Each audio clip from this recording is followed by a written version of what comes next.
God, Patrick, it's been so long that I don't know if we're still going to have the ability to speak. I think we do. Have you not been speaking for the last 3 months? Not at the level that we are used to speaking. I do want the theme of this to be like, 3 months older and none the wiser. On the contrary, right? Is it? Okay, I guess that's my theme. What is that sound? Yeah, I hear a weird sound too. Is someone making pasta? Sorry. I think RJ's making pasta. RJ, could you move to our kitchen? I'm just pouring a bowl of cereal. Like I said, Oh, it's cereal. Well, I guess this is a perfect reason to introduce our new surroundings, isn't it? Yes. We are in the asylum of Right. Bombay Beach. And it's called the asylum because the photos that you see behind us are of criminally insane patients at an asylum in Louisiana, and the artist had a 2-year residence. Artist in residence in an asylum for the criminally insane. Robert Mack is the photographer. But why don't you describe where we are more broadly? I would put it as in a kind of, in a trailer by a kind of toxic Salton Sea with wood paneling facing inside, so that we feel like we're kind of in an inside-out home. That's how I feel. There's like a protective wood paneling between us and the environment outside. But we are feet from Bombay Beach, which I know you've mentioned on the podcast. And now we both reside here as if one would kind of winter at the Hamptons, right? This is your Hamptons. I winter in Bombay Beach, and it's now we taken me. Now we have a blue healer that just walked in the door. Yeah, this is going to be a much less. This is much more like a zoo. Yes. There may be 3 silky chickens. And if you don't know silky chickens, look them up because they look like the most alien and surreal and hilarious creatures on earth. They're adorable. And they're wandering around outside. And 2 peacocks. And 2 peacocks, and a hen, and the 3 silkies are all roosters. And it's taken me months to drag Patrick back here after many adventures and misadventures. I don't know how much you want to describe. Well, I was mostly out of the country, right? Somewhere around Thanksgiving, I had a few days off work, and I have this kind of journalism article I've been working on for about a year and a half about brains and how brains keep track of fiction and the power of fiction and what to do with that power. And so I ended up going to St. Lucia in the Caribbean for what was supposed to be a very brief trip. But then there ended up being quarantine and lockdown, and I had an armed guard 24/7 watching us and watching every step we took. And I ended up staying there till the end of the year. So And longer. no podcast. Yeah, I don't even know when I got back. It's been a while. It's been months. That's the reason that season 2 only had 1 episode. Yeah, this is season 3, episode 1. Exactly. And this season will be like season 1. I'm even if Patrick doesn't show up, I'm going to keep doing this. Yeah. So, but I've scored Patrick a home in Bombay Beach, and the plan is for us both to winter here until the end of March, after which I'll be going back up to Yucca, and Patrick, who knows? Who knows? He continues to be the itinerant neuroscientist. Mm-hmm. Can you talk a little more about what you were writing about in St. Lucia? Yeah, a bit. So like there's part of it which is it's been commissioned, so I can't kind of announce too much about it. But basically there's a woman there, a woman I met a while ago, kind of at the beginning of the pandemic, and she was the creator of Captain Planet, co-creator of Captain Planet, that old animated television show. Did you ever watch that? No. Never did. A lot of people around here did. I heard about it, but People in their 30s definitely did. That was like the target demographic at the time. But the woman who created that, her name's Barbara. She lives down in St. Lucia in the Caribbean, and she kind of had an interesting neurological episode involving a car crash. Ended up with kind of difficult to recover from head injury, and so I put on my Oliver Sacks. The man who mistook his life for an Oliver Sacks article hat, and I kind of interviewed her and tried to understand how she deals with her head injury and just kind of asked her what it was like to make one of the most successful kind of fictional fictional stories about climate change, and to watch. The important thing is she has watched people grow up who watched her show when they were like 5 to 10 to 12 years old become adults.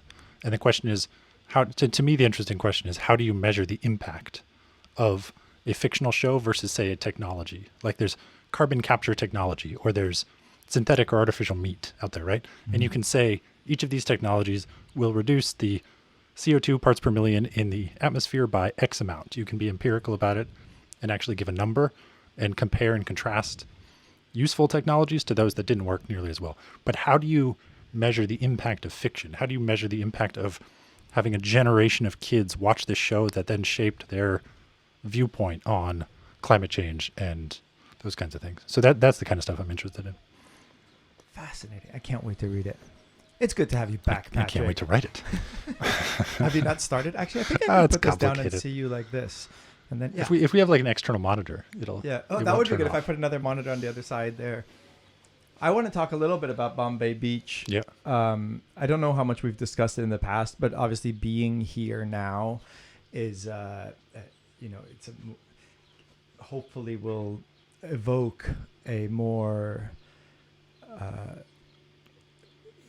urgent telling of why we're in this surreal place. Because it also, I guess it has overlap with, Captain Planet was an environmental, and this is an environmental catastrophe happening here. That's a really good point. And for those of you who are unaware, there is the only accident you can see from space is the Salton Sea. And if you're like me, you may have never heard of it, even if you live in Southern California. As I grew up, I did not know that the Salton Sea existed, even though it's the largest body of water in California by surface area. I think it's even bigger than Lake Tahoe. And it was created in 1903 when they were damming the Colorado River to bring water to Southern California for all the burgeoning cities and the agriculture down here. And the dam, one of the dams, broke, and the entire contents of the Colorado River spilled into this low desert basin, which they couldn't control for several years. Because we're below sea level, right? We are, we are right now sitting 250 feet below sea level. We're in the nadir. California's nadir.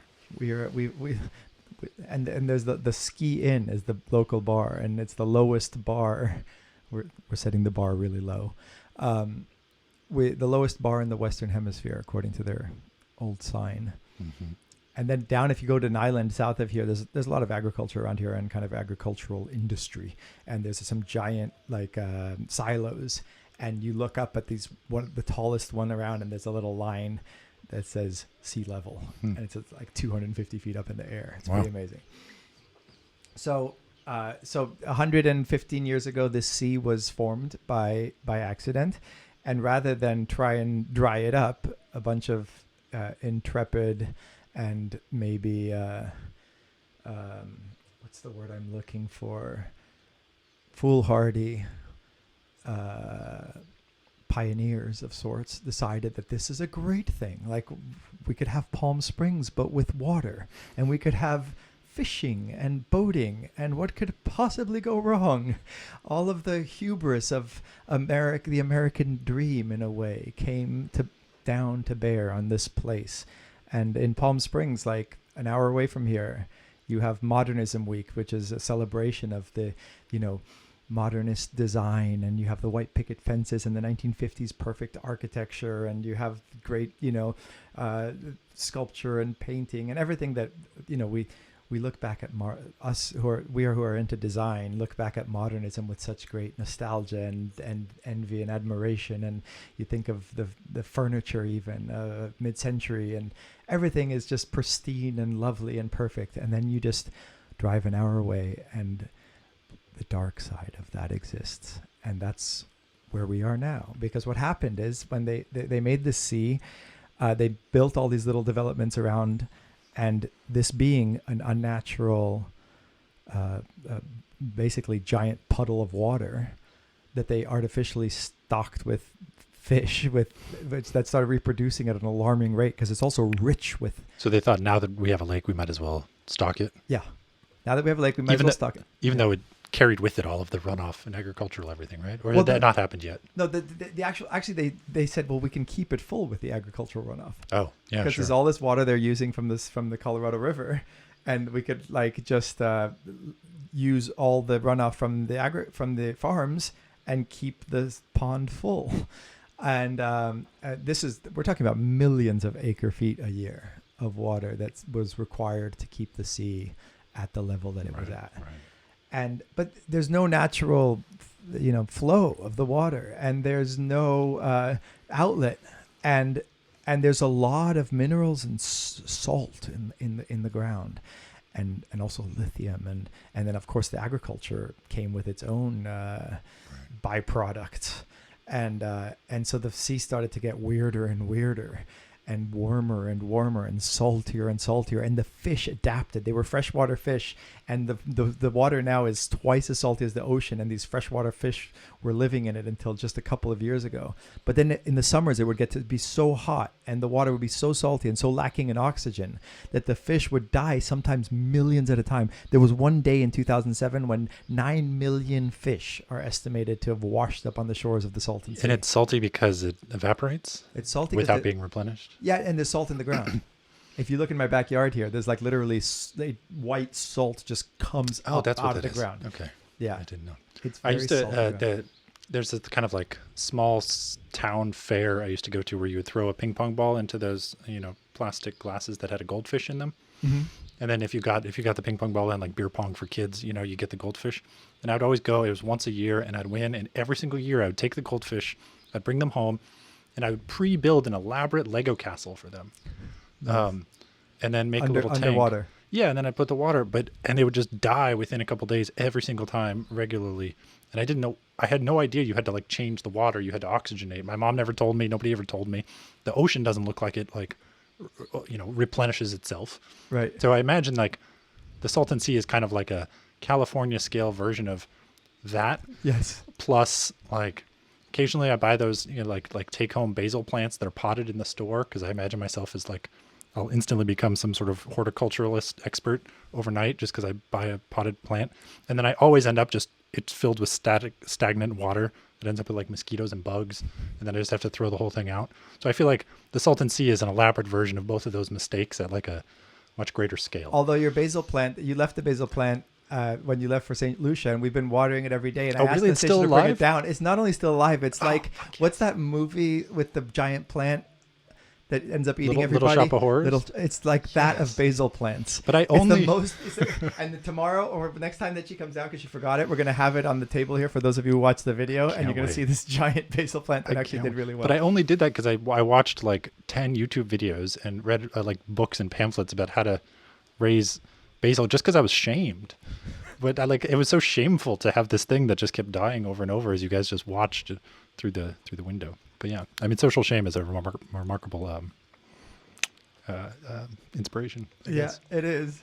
So why hasn't anyone been shamed? Why isn't California shamed enough to fix the Salton Sea? Okay, so now we have to continue the story like of that what went segue? wrong. Yeah, That was a good segue. very good. Proud of you. I I'd missed- pat you on the back if you were. I missed myself. So what happened? So they built these little towns, and Salton City. If you go on YouTube, you can watch it was like Miracle in the Desert, they called it. And it was again this like 1950s American dream, and now looking back, hubris, I think, of being able to manipulate nature to our desires and create our own little paradise. And they called it the Miracle in the Desert, and they had they advertised that you could buy these homes and you could come and fish and you could come and water ski. People now look at the ski in and wonder why the fuck is it called a ski in? Because it doesn't. In fact, my Airbnb here, the algorithm asked me if it's ski in and ski out, and I said yes, because I guess they see the name of the local place and they assume it's a ski resort. Anyway, because you would never, you used to be able to actually ski up to these, to the bar. But what happened? So the fish started dying. They start washing up on shore, but they were reproducing even faster than they're dying. So more and more fish are just washing up, and it starts to smell just awful. And then the fish attract flies, and it just, everybody left. And suddenly we had the opposite problem of too much water. Like the town started over flooding every time it would rain, or they would dump a little too much water. And Bombay Beach is even below the Salton Sea level. So they had to build this giant berm, but that wouldn't work that well. And so this entire half of the town would fill up with water, and all of the toxicity of the sea now is added to the toxicity of like mobile homes and metal rusting. And I heard of it because I went to a bookstore in 2008, and I look at the cover, and there's a rotting Airstream in bright red water, like unnaturally red water. And I love Airstreams, and I love desert, and I love weirdness. And I opened up this book, and I was enthralled. I was like, what is this place? How could I have never heard of it? Oh my God, it's only 3 hours away from here. I got in my car and I drove here. And I said, well, I'm just going to drive around the entire perimeter of the sea, which is something like 100 miles or something. Yeah. And so I'm stopping wherever I can, going up to the water, looking at the beaches are basically pulverized fish bones, often not pulverized, like just actual skeletons of fish. And you would see even like, they were just in various stages of decay. And the smell was funky, but you kind of get used to it pretty quick.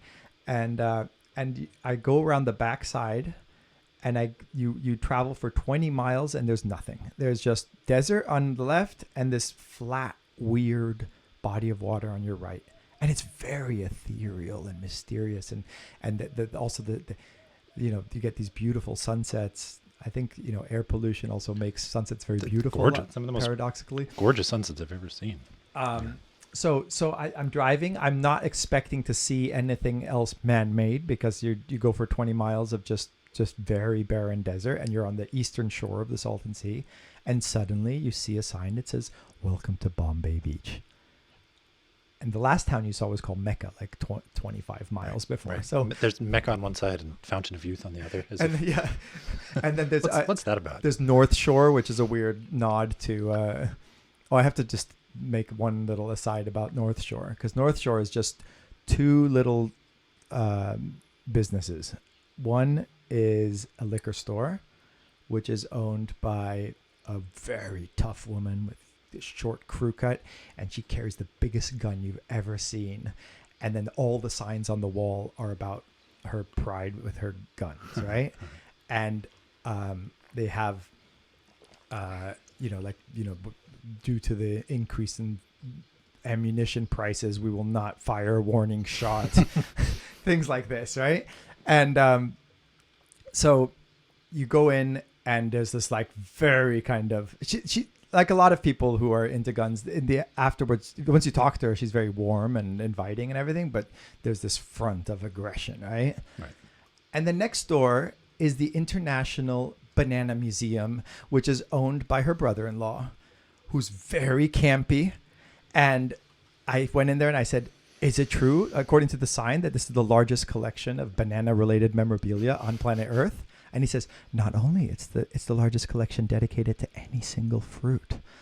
And so I wanted to make a documentary of like getting a Freudian like psychoanalyst talking about phallic symbols, and like then just like interview these two people, releasing them in the banana museum, and the gun, the liquor store with the guns. And there's this weird obsession with these phallic symbols, and I haven't gotten to the bottom of it yet, but one day I will.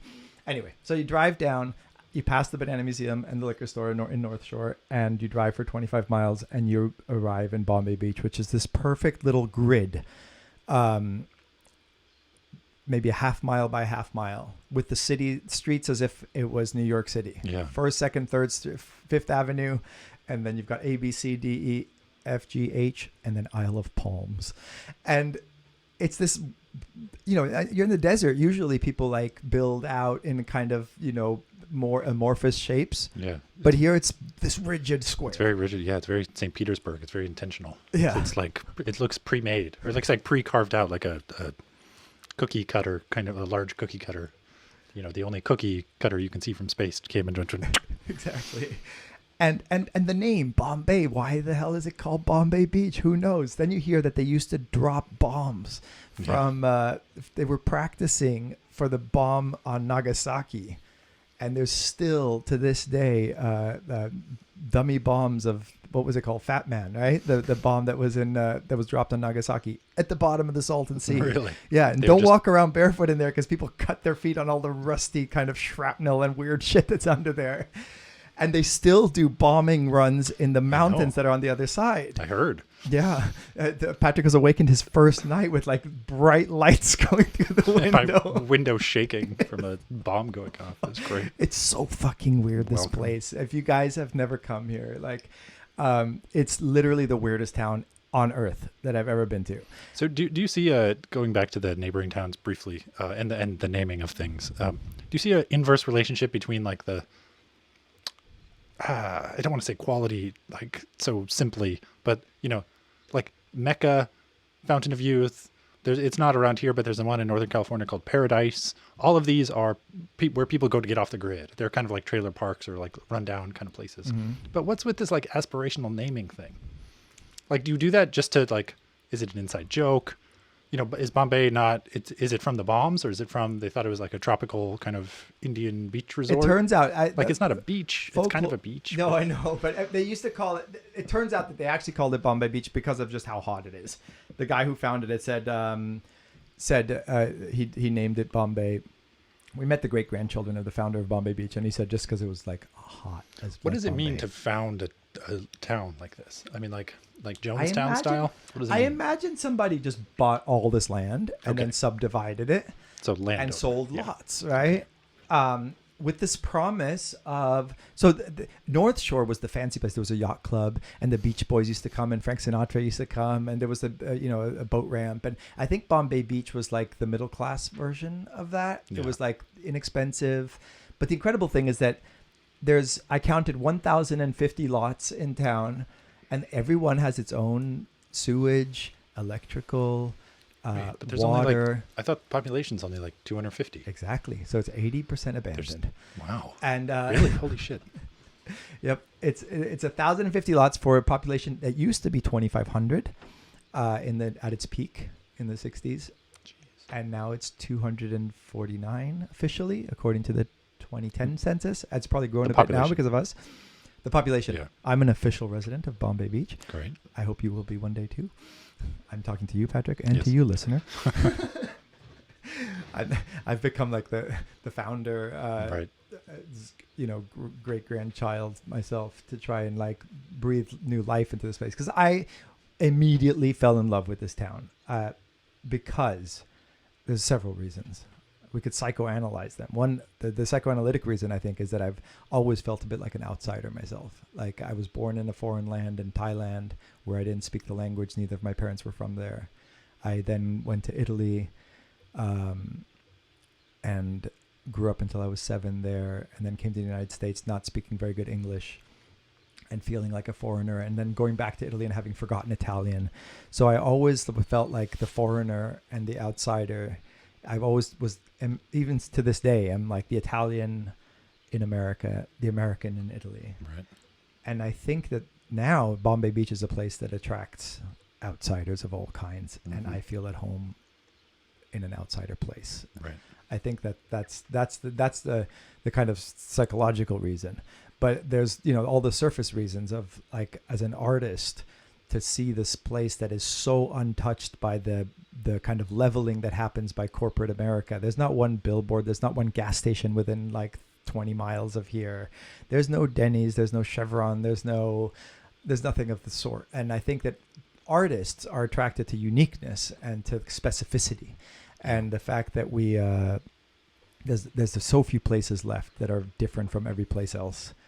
And so even the fact that it's dark and depressing and sad and full of death and toxicity and poverty and the lost souls of all kinds, all of that is compensated for in by orders of magnitude by the fact of its originality Yeah. and the fact that it's of its reality. Our friend Mark Mack, who's I want to have on the podcast, he's a professor of architecture and world-renowned architect, and I met him because he built a house that I lived in Bombay, in Venice Beach, and Venice used to have the same quality of originality and artsiness and just edginess and being on the literal edge of Western civilization as this feels.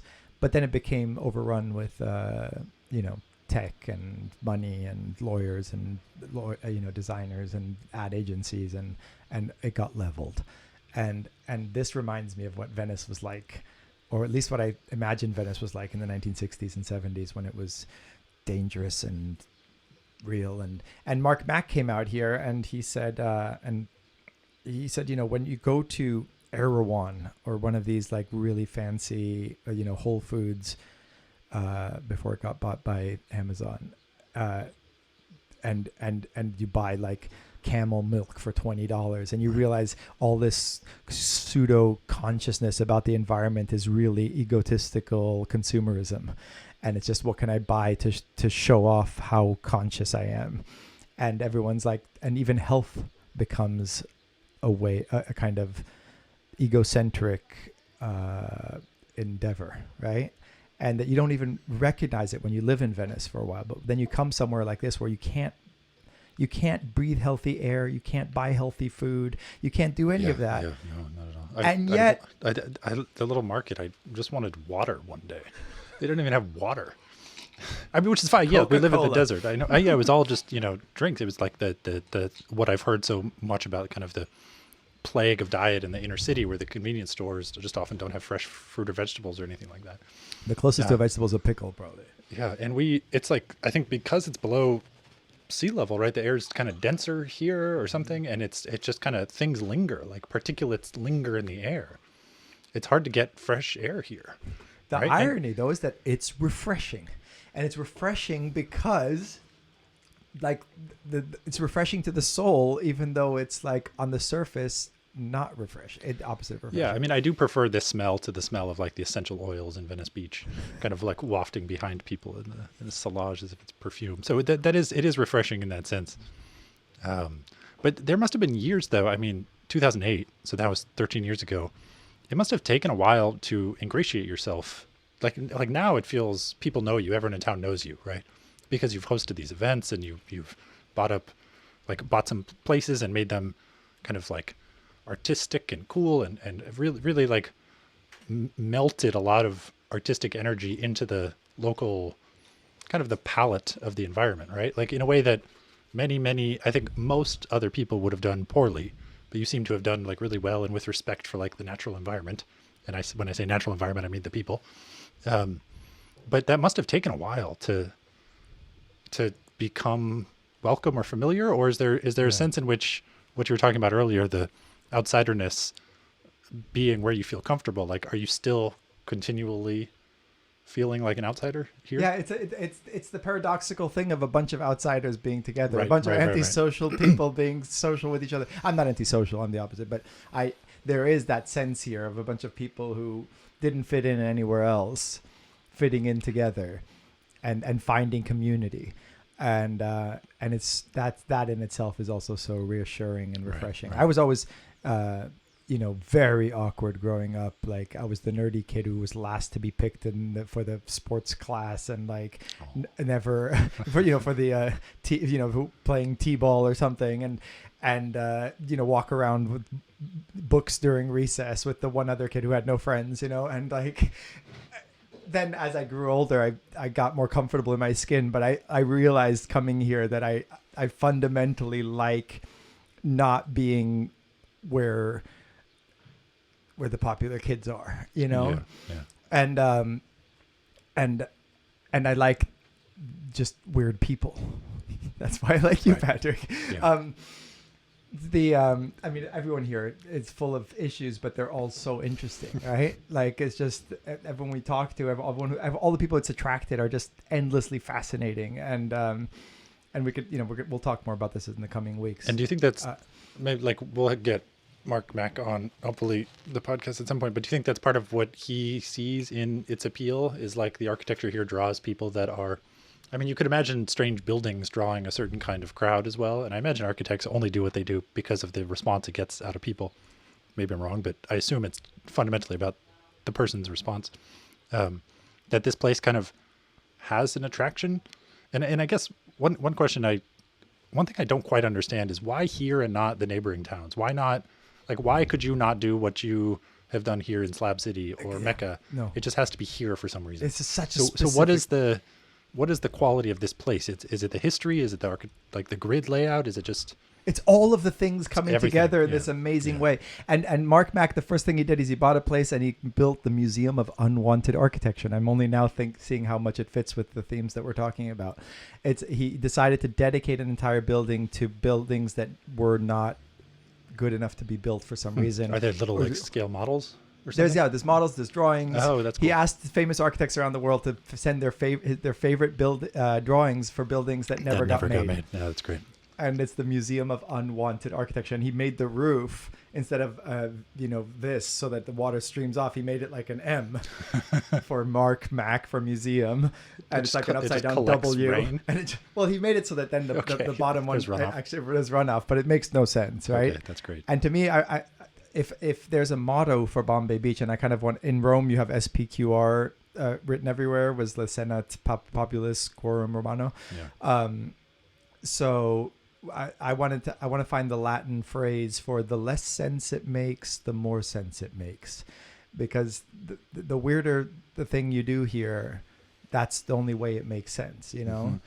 And the worst thing that could happen to this place is that it would become too livable or too normal or to attract just normal people who just want to build a normal house, and it becomes like everywhere else in America. And so it's been a very careful curating of trying to bring people here who will just kind of add to the weirdness in a constructive way. Because when I first arrived, I was astonished by the fact that there was no artists living here. Yeah. And it turns out all the artists were scared. Like they would come here and shoot. There was like always hipsters like shooting music videos and fashion shoots, but they would leave. No one, as soon as the sun went down, they assumed that it was just this like meth head, like dangerous place. And I said to my then wife, like, oh, we should buy a place in Bombay Beach. You can buy a place for like $10,000, a house that you can move into. And like, she was like, what the fuck are you talking about? But it's less than your car, and like, Sure. So the day I got divorced in 2010, I think that the ink hadn't dried on the divorce papers. I bought my first place in Bombay Beach, and it's now called the Palazzo. So this is an extended midlife crisis. Getting a divorce gift to yourself. Yes. Okay, I see. I get it now. The whole you're banalizing. You're not going to be welcome. No, I can tell something is real here because so I live on the corner, kind of like there's one road into town, and if you just keep going, which is what you do, when you're unfamiliar with a place and you're somewhat scared of it, you just keep going straight. And if you keep going straight, you end up in my house. Mm-hmm. And so there's lots of cars every single day. If I'm kind of outside or I have the door open, there's cars that pull up, stop. They don't know what to do. They ask me for help. They ask me for directions. But it's a lot of people. It's almost all day, every day. People are pulling up to see what's going on. And I can only presume that its reputation has grown in part because of your efforts, because it's all just kind of like, it looks like a bunch of people with expendable income that show up. They didn't come here by accident. But people are here to see something, and like I don't know how a word like that spreads, but it's clear that people that have never heard of you just know about this place now. Its reputation has grown. There was always people, obviously it's all so fraught because there was always a bit of like, what do you call it? Like ruin porn, right? And, poverty porn. There's other words that kind of get at the ugliness of what can happen when you go. I mean, I've spent time in Cité Soleil in Haiti, and the place that this most resembles is that in a way. Yeah. It's very third world. It's very It feels like, not a place that would be possible in the United States, where obviously, the cliche of the wealthiest country in the world, but also just like how controlled it usually is by regulations of like, we had an earthquake in LA with the same magnitude of the horrible earthquake that struck Haiti. And we had 10 deaths in LA and they had 200,000 deaths in Haiti because everything is built like, shanty towns, right? And that's what this is. There's no building, nothing built to building codes here. There's only trailers and weirdly, again, it looks like a favela or something. Yeah. And so that's always attracted people just by virtue of its weirdness and its far awayness from the normal things. But we tried to like bring artists here to interpret the ruins in a way that then becomes gives a positive reason to come here and gives it a little bit of light, because it was very dark when I first came here. And I understand why nobody wanted to stay here, and the smell was worse. Now the smell is better because sadly everything has died in the sea. So no more dead fish washing up on shore. The sea is drying up now a little bit because we have to tell you that there is still water. A lot of people I talk to in LA think it's a dry lake. And there is still smell. I did show up and think to myself, okay, I guess I don't have coronavirus. I've not lost my sense of smell. That's good and bad. I'll never forget that second day I was here during the Biennale, right? So this is the first time I've ever spent time here outside of the Biennale, when things are just kind of, during the festival, you feel like you're being kind of hosted in an interesting way. Like there's always kind of a thing to do or somewhere. And Patrick has given talks here. Yeah, and I've given talks here. With brains. And... the rooster that is the rooster. Anyway, there's this man who like I think it has to be intentional, right? You don't accidentally look like an elf. He was like he was just dressed like an elf. He's like definitely someone like parents would tell their kids to stay away from. Like I felt weird. I felt like he made me very uncomfortable. And he was like, he lived somewhere else. He lived outside of town. He lived, I think, in Slab City or something. But after having seen Bombay Beach for the first time and everything you're talking about, how it's a bit of a shanty town, it's a bit run down, it doesn't seem like it's possible here. He referred to this place as like the bougie part of town. And it was Slab City, where it's like, oh no, I don't come into the big city, which is what Bombay Beach was to him. And so even here, there is a place where people think this is where like the upper crust live. For those of you who haven't heard of Slab City, that is really far out. I mean, that's an illegal encampment in the middle of the desert, where there's no services, there's no trash collection, there's no power, there's no sewage, and it's just 2,000 people living. This is like 30 miles southeast of here. If you've seen the movie Into the Wild, Emil Hirsch ends up there before he goes off on his adventure, and he meets this girl, and it's been documented in some movies, but that's like. They have T-shirts there that say like "Danger, armed and drunken libertarians." Right, because here we at least have like a grid. Yeah, there's power that flows. There's a cell tower. Yeah. There's things like that. Slab City is just off. Right. That's the other paradox of this place, that it seems like I live up in the high desert, and there I don't have sewage. We have septic tanks. We don't have we have little issues with power and water. You have to get from a well. Here you have all those things. Right. It was built with this really good infrastructure, and then it all collapsed, and that's what makes it so interesting. It has all these contradictions. You know? Yeah. Anyway, this is something we can talk about more and more over the next like weeks. Well, and I hope we'll have guests that kind of are from here or spend time here, or that kind of, we're not going to stop talking about this place. It's our new home. Yeah, exactly. And we're 40 minutes in. We can chat a little bit more, but it's good to be back into doing. Wait, so like this. If I wanted my theme to be 3 months later and none the wiser, and you said no, the wiser, that means you learned something in the last 3 months. Oh, no. I was thinking that you were saying that you were the wiser. No, 3 months older and none the wiser. Yes, correct. I agree then. I concur. I said the opposite. When I said the opposite, I meant even less wise. Yes. Not yeah. only not wiser, but Yeah, less same. wise. Yeah, what's that about? Well, I do feel like we go backwards. Speaking of midlife crisis, like a refusal to grow up is probably also embodied in this. Stefan, one of my partners and co-founders of the Biennale, said, people are always rightly, I think, we want to be aware of the environment we're coming into, right? Burning Man, in a way, obviously they have to be very careful because it's a pristine natural environment but it is very much a blank slate where they do Burning Man. Whereas here there is a community of 250 people living here, and we don't want to just come bulldozing in and do our, city thing. Right. But on the other hand,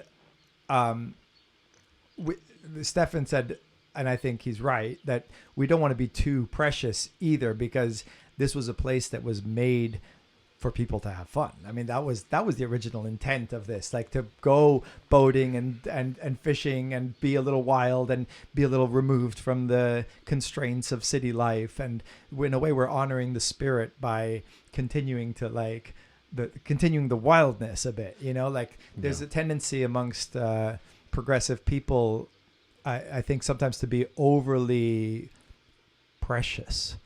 And I think as I spend more time in rural environments and in Middle America and traveling across the country, and I become more sympathetic to that view that there's a bit, of the liberal elite being a little too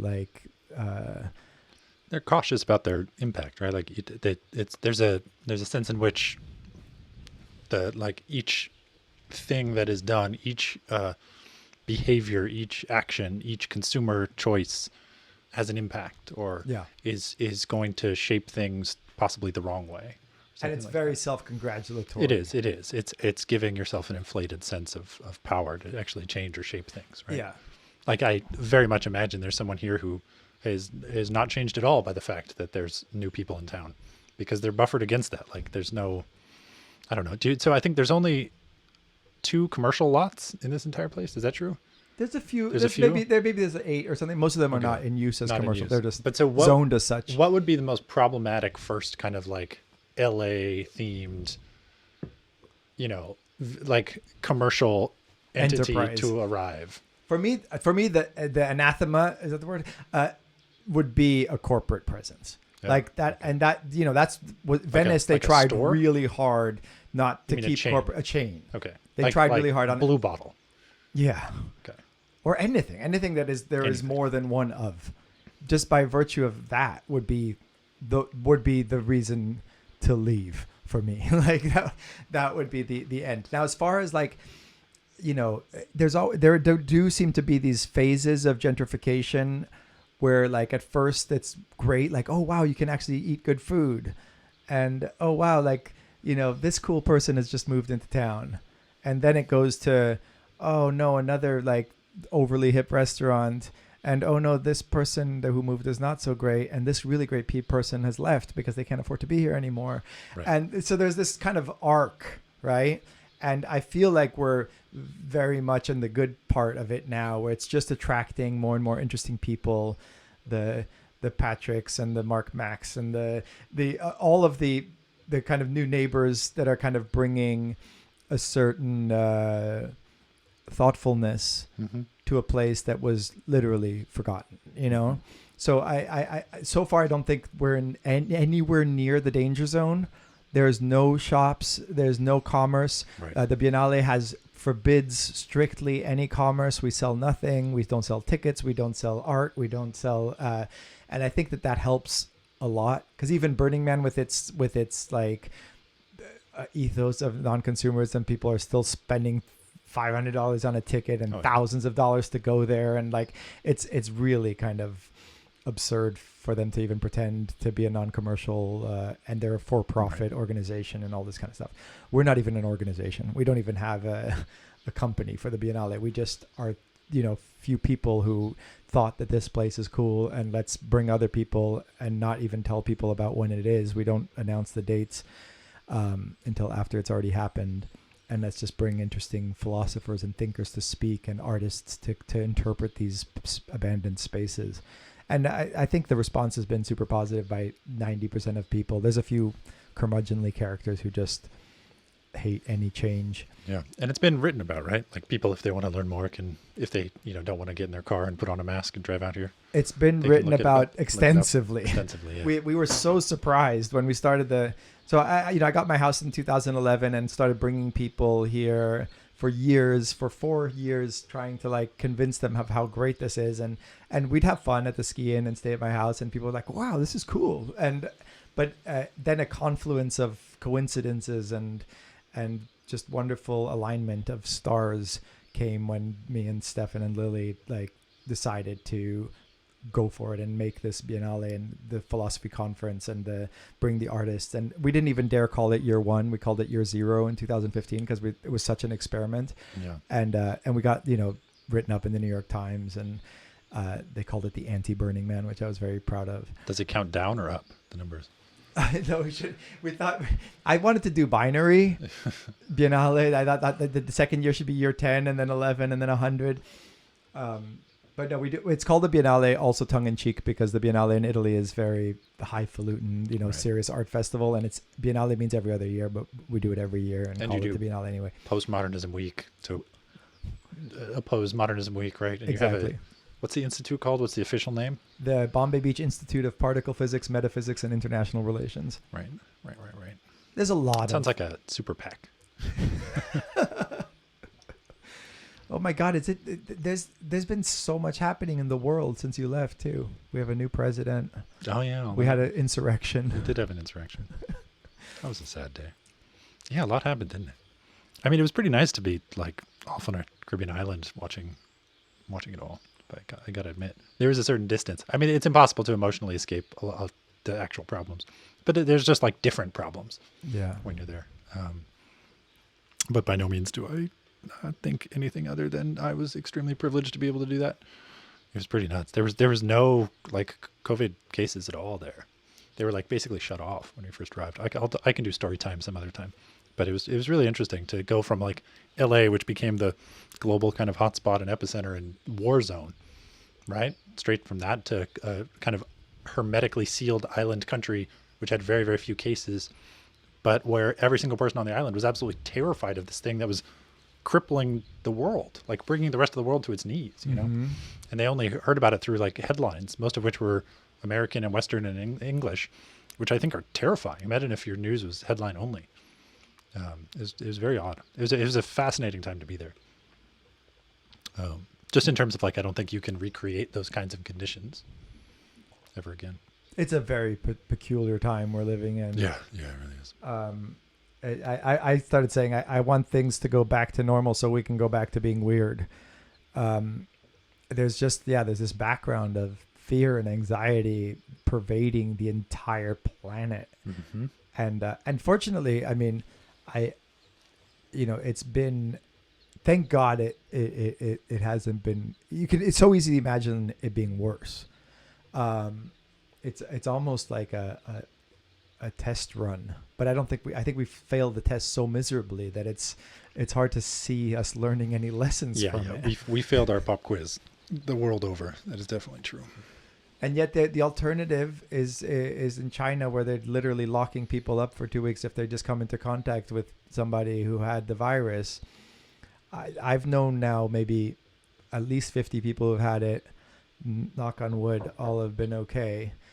So I ping pong back and forth between wanting to be also very careful, but also thinking that you don't want to be guided by only, live in fear all the time.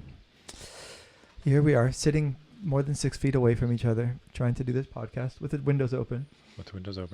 And getting tested. But yeah, a bunch of people in Bombay Beach. It's come here. There were probably 10 cases here already. Yeah. So I got my mask right here. Anyway, let's wrap it up for today. We'll be doing, our cadence will be different. Not every day this time, right? 3 times a week is what we're going for. Yeah. So the see you tomorrow doesn't work as the sign off anymore. See you day after tomorrow. See you day after tomorrow. No, but that's a horrific epidemic movie. isn't it? Is it? Isn't it a pandemic horror movie called The Day After Tomorrow? Oh, okay. Or So maybe not. see We'll see you 28 days later. see you in 48 hours. Fine.